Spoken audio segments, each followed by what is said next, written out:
Ja bi nešto malo možda ozbiljnije, nije baš toliko ozbiljno, ali već bi moglo biti da nekako ja, barem lično, smatram nekim produžetkom novog vala, jugoslovenskog novog vala 80-ih. Aha. Kao malo da to zaličuje na to, ali u nekoj makedonskoj ili već na autentičnoj verziji, autentično u smislu na prostori dešavanja što su se dešavali oko nas i oko svega toga. Tako da dosta vjerojatno pretpostavljam da trpimo utjecaj Šarla Kalbate i kompanije. Da. Već i taj, pa i parafe. Pa, mislim, imate i obradu Disciplina kičme. Disciplina kičme i to, pazi sad, prvi album, sviđa mi se da ti ne bude prijatno, na primjer Soba, koju smatramo remek delo. Mora da spomnemo Buldožer. Ali da, spominje se Buldožer, spominju se i Kud idioti i tako dalje, ali to na neki, vjerojatno, pretpostavlja neki autentičan naš miks, eto. Ako je može tako da se kaže. Makedonski stil. Sad nekoj to. Mislim da negdje tamo čak i pripadamo. Ovo nije baš neki čisti punk u smislu suvremenog punka i tako dalje, hardkora ili ne znam, pop punka što smo pričali ali već je na neke te korene, ajde sad. Malo je to teže, pošto ima i utjecaj. Na primjer, ja sam u biti rockabilly u stvari. Ali ne mora da bude u čistoj koji formi. rockabilly? Pa pazi, rockabilly ne klasični standardni Stray Catsovski, na primjer. Da. I možda i Blasters i kompanija. Aha, odlično, rock'n'roll. Praktički standardni rock'n'roll. Međutim, Stray Cats je to. Nisam insistirao da bude to, na primjer, ta forma, ali da malo utičem radi stvaranja originalnosti zvuka. Da ne bude... Da se malo smanji onaj punk. Pa da eto to, naprimjer da ne bude neki standardni. Da ublažimo, da dođe do originalnosti, da dođe do... Ali u svakom slučaju nije to ništa grdo. Da? Šta? Da sedneš, što? Ne, išem pivu svoju. Ne. A eto ga. Tu je. Da, i mislim da je... Ajde, uzdravi, ajde. Da, i mislim da je to možda jedna značajnica, kako da kažem, karakteristični neki vjerojatno miks. A ne da to mi nismo htjeli, zato što ja sam bio u neki izazov da počnem da sviram rockabilly band. Standardni, ajde recimo. 90-ih početak, 90-ih godina. Kad je u Zagrebu čak bio, ja ne znam, koje vampiri. Bilo je bendova. Pokušaja, Džavoli me možda i tako. Ne znam koje godine. Fantomi i tako da. Ali oni su furali praktično standardni neki oblik. Možda utjecaj Ramonesa možda i tako dalje. Zabavni. Zabavni, to je bilo okej, nije bilo problem. Međutim, htio sam više. A svi 6 nas imaju različite korijene, različite utjecaje i zato je bilo izazov da se sklopimo u jedan nekakav karakteristični i autentični. Među drugim stvarima što je možda i neki hendikep, a to što pevamo na makedonskom. Nije uopće to hendikep. Ne bi trebalo biti. Makaki. Ja mislim da je kao neki Gledaj. Neke autentičnosti.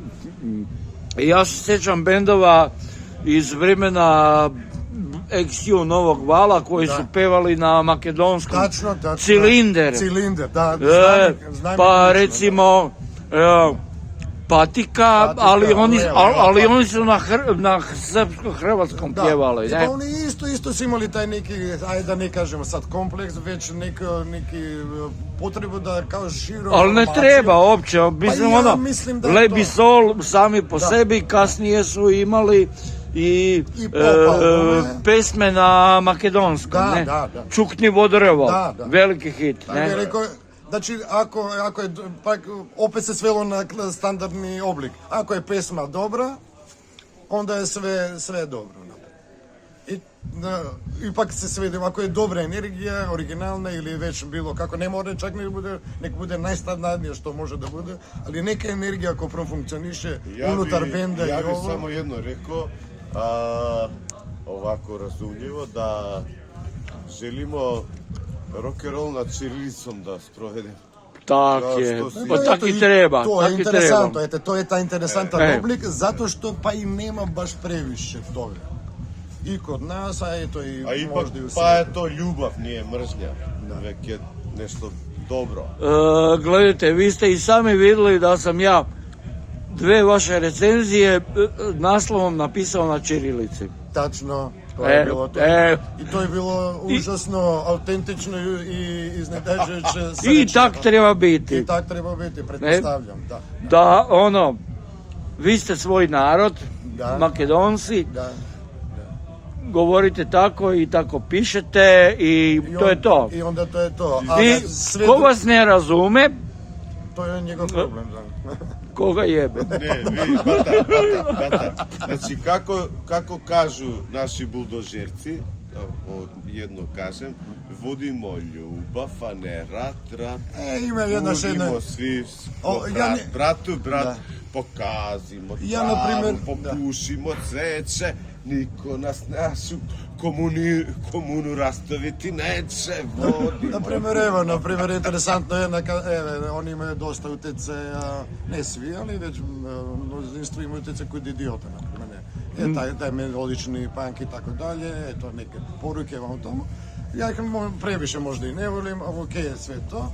Ali ima još jedan interesantan moment sa kod idiotom koji sam vječno vezan, a to je da napravio, kad sam se ja ženio, napravio sam jednu standardnu svadbu i jednu nestandardnu. Opa, dve svadbe si imao. Pa praktično dva veselja. Taj nestandardni dio smo pravili u taj kultni kafić Bravo, gdje smo se sreli, gdje smo se zabavljali i zamisli sad, u sred eksploziji, žurki i ovo ono ulazi Tucta. Zato što su to... Kud idioti ulaze? Kud idioti ulaze? Baš to već su imali koncert u Skoplju, neko ih je doneo na u kafić Bravo. I sad sam ja nepomratno povezan tako je idiotima, hteo to, ne hteo. I tako dalje, tako dalje. I to je to. Sad, ovo je još jedna potraga po autentičnosti izraza i svega toga što bi trebalo to da bude sad. Sad evo predstavit ćemo se ovdje pred zagrebačkom publikom, ja bih htio da stvarno da bude često i na različitim mjestima i da damo podršku i da zagrebačke, a i drugi bendovi dolaze kod nas da bi se ta scena proširila, produžila, pošto osjećamo veoma blisku energiju. Znači svako ko nam je prišao, to je bilo grljenje, da ne kažem ljubljenje i tako dalje. Ali ne seksa, bez seksa. Govori u tvoje ime, Ja nisam imao ovako, da je imao ne. Dobri, sad definicija seksa šta je? Naprimjer, ako ja njega pregrlim, da li je to 16-tina seksa ili... Ne. Nadam se da ne. Može samo pod prisilom da mi uzme jezik, ali ne. Da mi uzme. Dobro, I ne hvala. znam, ne. Kori, hvala ti na sve.